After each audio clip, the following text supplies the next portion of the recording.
Welcome to Top Talk. My name is Rusif Huseynov, and today I'm joined by Professor Ahsan I, a distinguished scholar of international relations and South Asian politics, who is currently affiliated with the Schar School of Policy and Government at George Mason University. Professor Bhatt, thank you for joining us. Thank you so much for having me. I'm delighted to be here. Thank you, sir. We had planned this interview before the recent escalation between India and Pakistan following the Pahalgam attack, but the timing of the conversation has made it all the more relevant. Today, we'll explore the deeper context behind this crisis, the shifting dynamics of regional geopolitics, and the broader implications for the global order. And let me start with this uh, introductory question, if you allow me to name it so. While crises between these two nuclear powers, India and Pakistan, are unfortunately nothing new, each unfolds in its own unique context. In your view, Professor, what sets the current standoff apart from the previous episodes of tensions, whether in its triggers, political handling, or potential fallout? Yeah, it's a great question, and as you're right to point out that obviously the conversation is very timely and very relevant. You did reach out to me before before this whole situation, so it is ironic when we're talking. But yeah, anyone who follows South Asia will know that this type of thing is actually has a sort of depressing regularity to it. So I would actually, in a way, I would actually dispute the premise of your question, which is to say there is a lot in common with previous crises, actually. There is, in fact, a very depressing familiarity of the dynamics here. Historically, in the last 20, 25 years, the way these crises usually develop is there is some sort of terrorist attack on either Indian Kashmir or Indian sort of homeland, quote unquote, outside Kashmir, mainland India, I should say, from a terrorist group that either enjoys the outright support or sanctuary of from the Pakistani state, which then sets off Indian demands for revenge and reprisals, but within the constraints of sort of nuclear deterrence. And so for 25 years, that's actually been the sort of the framework, and there's been four or five now. Unfortunately, there's been now four or five sort of go arounds of this dynamic. Obviously, each case is different, so we don't want to paint with too broad a brush, but there is a depressing familiarity to these crises. So, in 2016 with the terrorist attack in Uri, then we had the so-called surgical strikes from India, which was the first time sort of India attacked sort of the Pakistani sort of state in many years directly. Then in 2019, there was another attack, and again, that was a crisis under the nuclear umbrella. It involved air power, it involved dogfights. It involved an Indian air pilot being sort of shot down and then returned. It involved nuclear threats.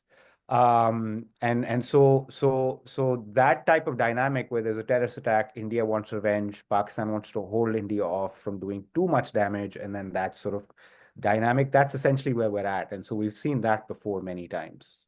Yeah, thank you, sir. If we can analyze a little bit the possible implication of these crises in domestic agenda of each country. Let me start with Pakistan, actually. In light of this current standoff, how do you see the balance of power between the civilian government in Islamabad and the military influencing Islamabad's strategic calculus? Yeah, there's not much of a civilian government to speak of, maybe in name only, or maybe as a facade. But both this government and the previous, frankly, Imran Khan government as well, was really an extension of the military's preferences and the military's sort of, demands and how the country should run. There are obviously some sort of cosmetic differences between the military running things through Imran Khan and the military running things through Shehbaz Sharif. But overall, the military has been running things for the best part of at least half a decade, if not longer, and then obviously historically much longer. So I don't see this crisis affecting that balance of power per se. What I conceivably, I don't know if this is true or not, but conceivably one could argue that this type of crisis could serve as a cohesive sort of as a force for cohesion in a polity that's deeply divided right now. Pakistan is undergoing a lot of domestic crises, economic, political. Pakistan has its own separatist conflict in Balochistan, climate, and then obviously democracy versus authoritarianism, religion. So there's just a lot of fault lines within Pakistani society right now. And I think the Pakistani military understands and appreciates and acknowledges that. At least I think they acknowledge the problem, if not have figured out how to solve it. And so one could argue, again, I don't know if I actually believe this, but one could certainly argue that this type of uh, India-Pakistan sort of crisis can serve as a unifying tool for broader society. Um, on the Indian side, yeah, I mean, I think Indian society, the Indian body politic when it comes to Pakistan has a relatively strong consensus.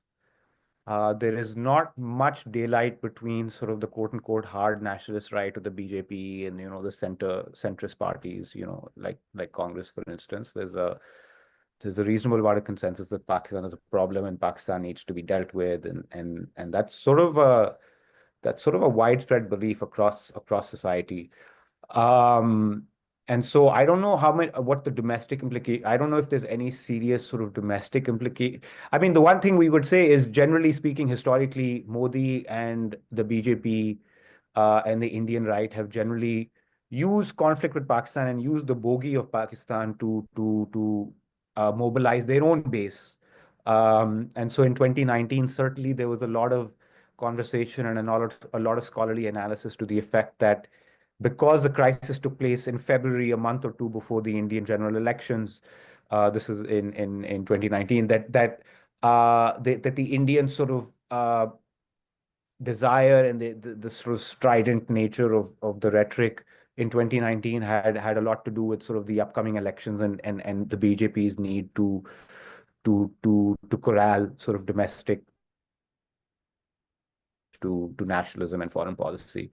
Obviously, in this case, the elections have already happened, so it's not like Modi is facing an electoral sort of accountability moment or anything like that.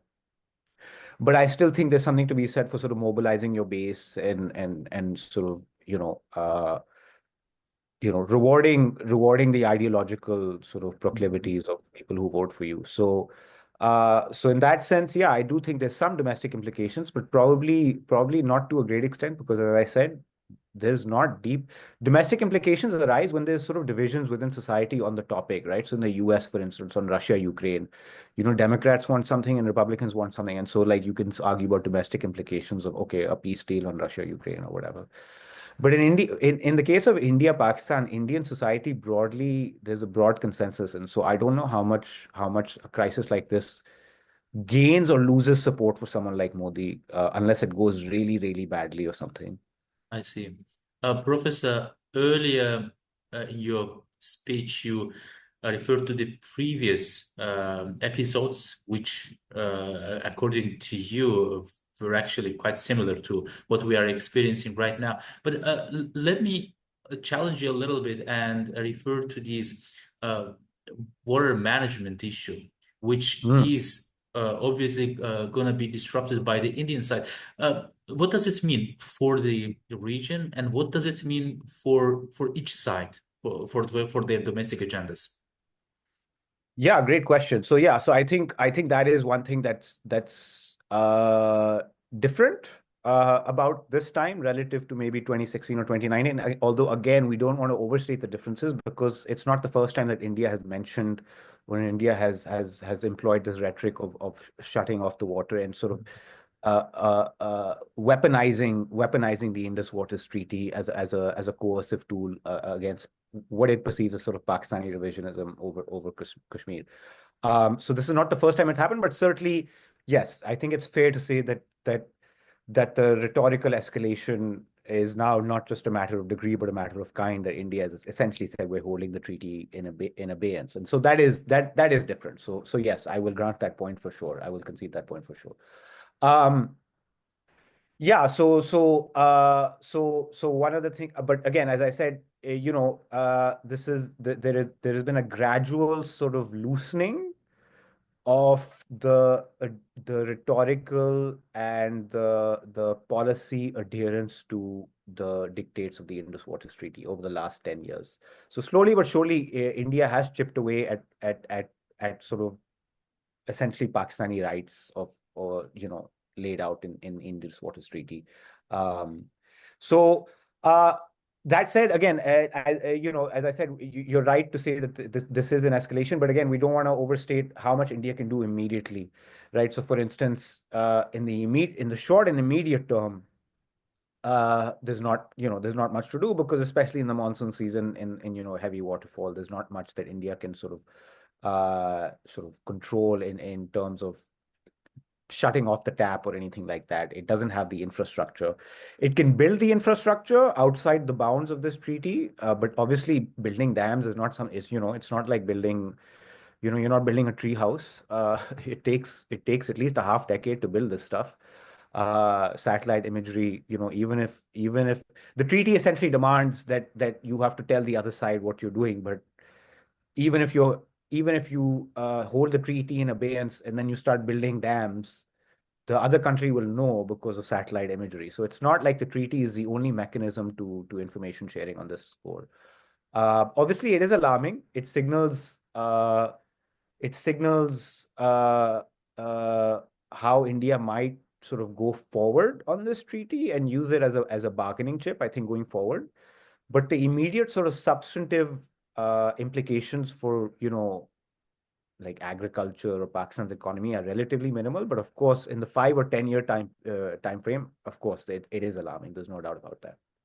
Yeah, Professor, uh, um, when the alarming news from South Asia reached the international community, it already worried millions of people who are already overwhelmed by what's happening in the United States and all over the world, especially with this unclear. Let me say this unclear policy of the White House um, uh, towards towards the world order, which is in its turn undergoing a huge transformation. So, of course,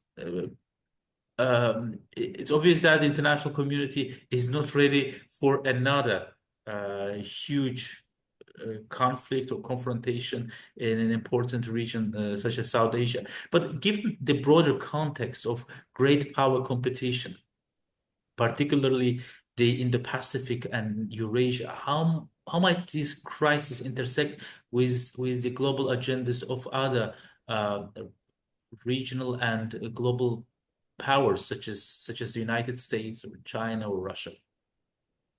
Yeah, great question. So let's talk about each of those three countries and how each might affect or not affect the sort of dynamics here. Uh, the US role pre-Trump, broadly speaking, can be divided into two different periods.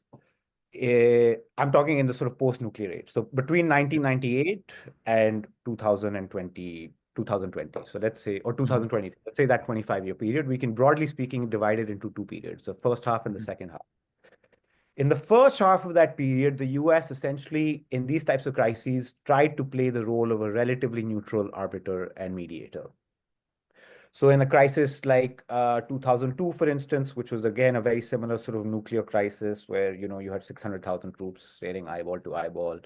At the time, the US played a very robust uh, diplomatic role in essentially, putting both sides into their corners and saying, everybody calm down. Part of it was back in those days, the US and Pakistan were very close thanks to post 9/11 sort of cooperation in Afghanistan. And but also, having leverage and political capital and cachet in India. And so in the early and mid 2000s, the US sort of played both sides and sort of sought to calm both sides down.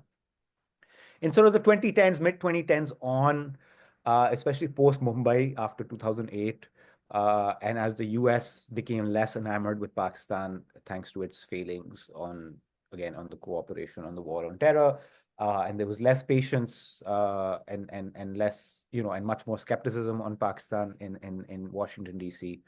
From about 2010, 2011 on. Osama bin Laden was found in 2011 in Pakistan. So in that second half, the sort of the U.S. diplomatic presence sort of started falling much more firmly behind India, rather than trying to negotiate, rather than trying to mediate per se. Essentially, they started backing India's position, and so that was essentially the role that it had in 2019, for instance.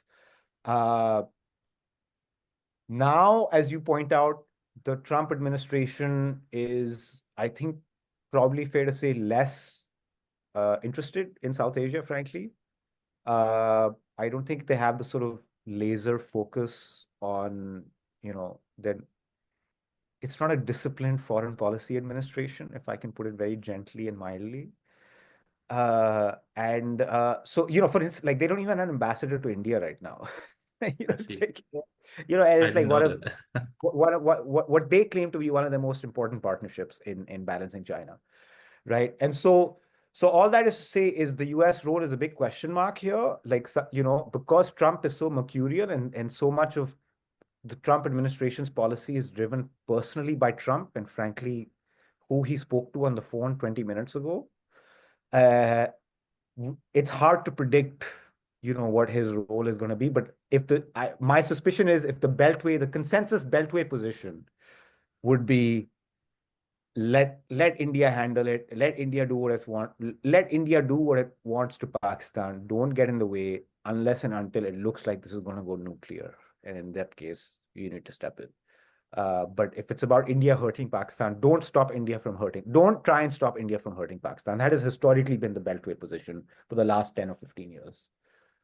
Um, so that's the US role. China, extremely important player. China and Pakistan have historically been very close geopolitically. China is Pakistan's most important and most powerful friend. Not to say the relationship is perfect. China has some bones to pick with Pakistan regarding, the safety and security of Chinese nationals and engineers in places like Balochistan, for instance, to pick one issue, as well as, debt and loans and so on and so forth. But broadly speaking, it's a relationship that's much closer than, say Pakistan and the US, or India and China and so on. China is not just involved in a sort of geopolitical alliance way, but in a very direct territorial way. China and India have border tensions in the region as well. China and India in 2020 had a military standoff that is in some senses still ongoing in the sort of Galwan sector of Jammu and Kashmir. And so one of the ways there's sort of two ways that China impacts this dynamic. Number one is as a geopolitical sort of backstop to Pakistan. It doesn't mean that if a war was to break out, Chinese troops will be involved, or that China is going to. It's not going to ever get to that point where China's militarily stepping in on Pakistan's behalf, but it does diplomatically support it. So, for instance, just this morning, I saw the news that the Chinese Foreign Ministry is essentially backing Pakistan's position for a quote unquote neutral investigation into this attack, because India is claiming it's the Pakistani state. The Pakistani state is saying it wasn't us, but at least show us the evidence that it was us, which is a little bit, how should I say, disingenuous. But China is backing that sort of disingenuous position. So just as an example. But the other way that I think the much more sort of direct way that I think China affects the calculus of the countries here is it affects Indian military strategists'